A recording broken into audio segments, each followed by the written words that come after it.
சுமார் 5500 கோடி ரூபாய் மதிப்பீட்டில் மதுரவாயல் துறைமுகம் பறக்கும் மேம்பாலம் கட்டப்பட்டு வருவதாக அமைச்சர் மா சுப்பிரமணியன் தெரிவித்துள்ளார். முதலமைச்சர் மு.க.ஸ்டாலின் பிறந்தநாளை முன்னிட்டு சென்னை மதுரவாயலில் நடைபெற்ற நிகழ்வில் கலந்து கொண்டு பேசிய அவர், மதுரவாயல் துறைமுகம் இடையிலான பறக்கும் மேம்பால பணிகள் மும்முரமாக நடைபெற்று வருவதாகவும் 2027ஆம் ஆண்டு பிப்ரவரி மாதம் மக்கள் பயன்பாட்டிற்கு வரும் எனவும் அவர் கூறினார். விருதுநகர் மாவட்டம் கோதை நாச்சியார்புரத்தில் உள்ள நித்யானந்தா ஆசிரமத்தில் தங்கியிருக்கும் பெண்களை வருவாய்த்துறையினர் வெளியேற்றச் சென்றபோது அவர்கள் அறைகளை உள்பக்கமாக தாளிட்டு வாக்குவாதம் செய்தனர்.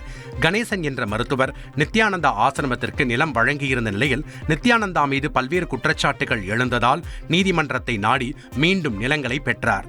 இதற்கிடையே மருத்துவர் கணேசன் பவர் ஏஜென்ட்டாக நியமித்திருந்த சந்திரன் என்பவருக்கும் ஆசிரம நிர்வாகிகளுக்கும் இடையே பிரச்சனை ஏற்பட்டதை அடுத்து வருவாய்த்துறை மூலம் ஆசிரம தங்கியிருப்பவர்களை வெளியேற்ற கணேசன் நடவடிக்கை எடுத்துள்ளார்.